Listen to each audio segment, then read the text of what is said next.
أعوذ بالله من الشيطان الرجيم. بسم الله الرحمن الرحيم.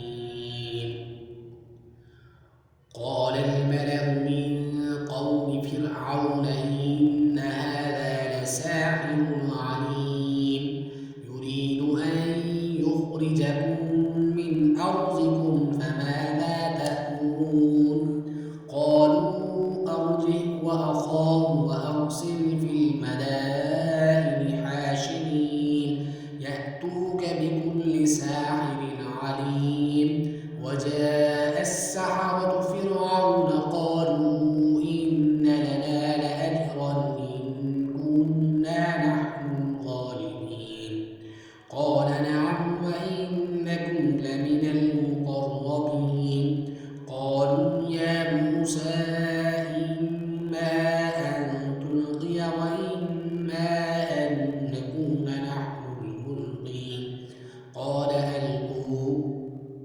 فلما ألقوا سحروا أعين الناس واسترهبوهم وجاءوا بسحر عظيم. وأوحينا إلى موسى أن ألق عصاك فإذا هي تلقف ما يأفكون. فوقع الحق وبطل ما كانوا يعملون فغلبوا هنالك وانقلبوا صاغرين وألقي السحرة ساجدين. قالوا آمنا برب العالمين رب موسى وهارون. قال فرعون آمنتم به قبل أن آذن لكم إن هذا لمكر مكرتموه في المدينة لتخرجوا منها أهلها فسوف تعلمون. لأقطعن أيديكم وأرجلكم من خلاف ثم لأصلبنكم أجمعين. قالوا إنا إلى ربنا منقلبون. وما تنقم منا إلا أن آمنا بآيات ربنا لما جاءتنا ربنا أفرغ علينا صبرا وتوفنا مسلمين. قال الملأ من قوم فرعون أتذر موسى وقومه ليفسدوا في الأرض ويذرك وآلهتك قال سنقتل أبناءهم ونستحيي نساءهم وإنا فوقهم قاهرون. قال موسى لقومه استعينوا بالله واصبروا إن الأرض لله يورثها من يشاء من عباده والعاقبة للمتقين. قالوا أوذينا من قبل أن تأتينا ومن بعد ما جئتنا.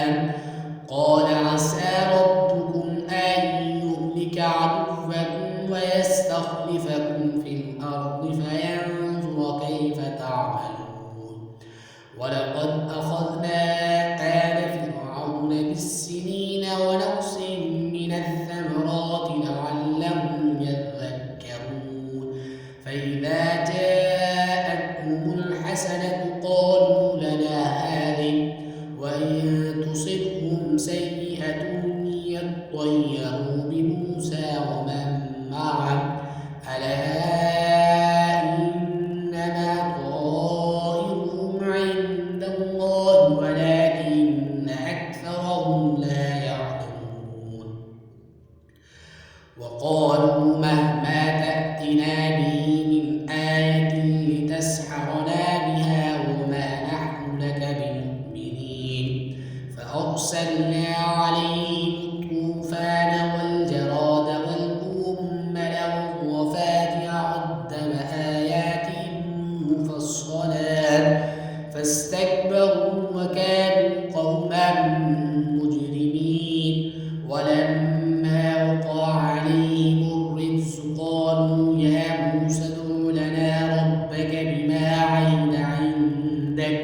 لئن كشفت عنا الرجز لنؤمنن لك ولنرسلن معك بني إسرائيل فلما كشفنا عنهم الرجز إلى أجل هم بالغوه إذا هم ينكثون فانتقمنا منهم فأغرقناهم في اليم بأنهم كذبوا بآياتنا وكانوا عنها غافلين وأورثنا القوم الذين كانوا يستضعفون مشارق الأرض ومغاربها التي باركنا فيها وتمت كلمة ربك الحسنى على بني إسرائيل بما صبروا ودمرنا ما كان يصنع فرعون وقومه وما كانوا يعرشون وجاوزنا ببني إسرائيل البحر فأتوا على قوم يعكفون على أصنام لهم قالوا يا موسى اجعل لنا إلها كما لهم آلهة قال إنكم قوم تجهلون إن هؤلاء متبر ما هم فيه وباطل ما كانوا يعملون قال غير الله يبغيكم إلها وهو فضلكم على العالمين وإذ أنجيناكم من آل فرعون يسومونكم سوء العذاب يقتلون أبناءكم ويستحيون نساءكم وفي ذلكم بلاء من ربكم عظيم وواعدنا موسى 30 ليلة وأتممناها ب10 فتم ميقات ربي 40 ليلة وقال موسى لأخيه هارون اخلفني في قومي وأصلح ولا تتبع سبيل المفسدين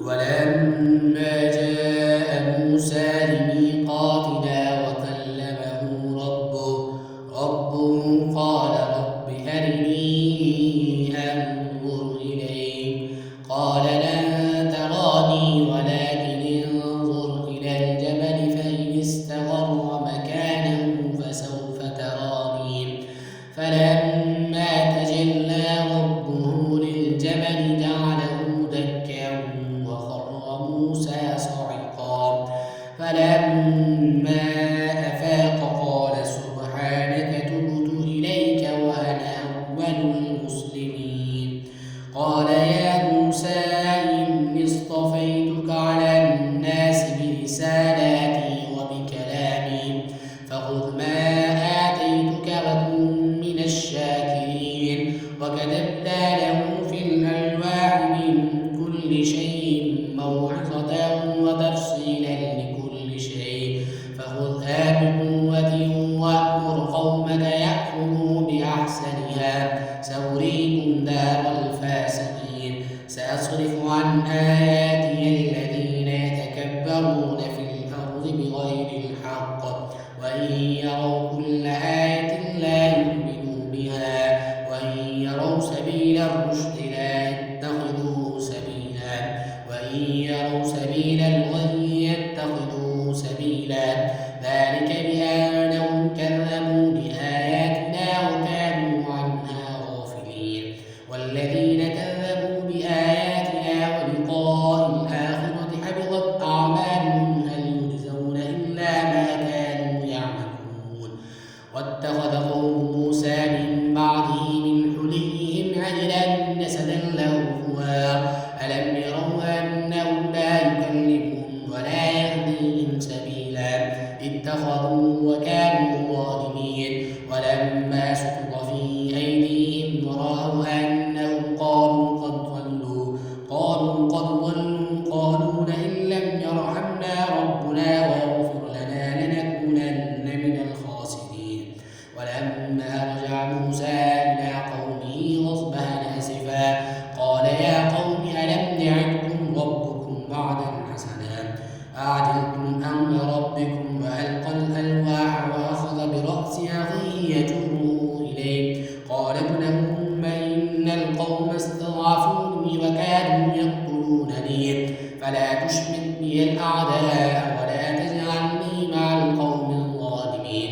قال رب اغفر لي ولأخي وأدخلنا في رحمتك وأنت خير الراحمين. صدق الله.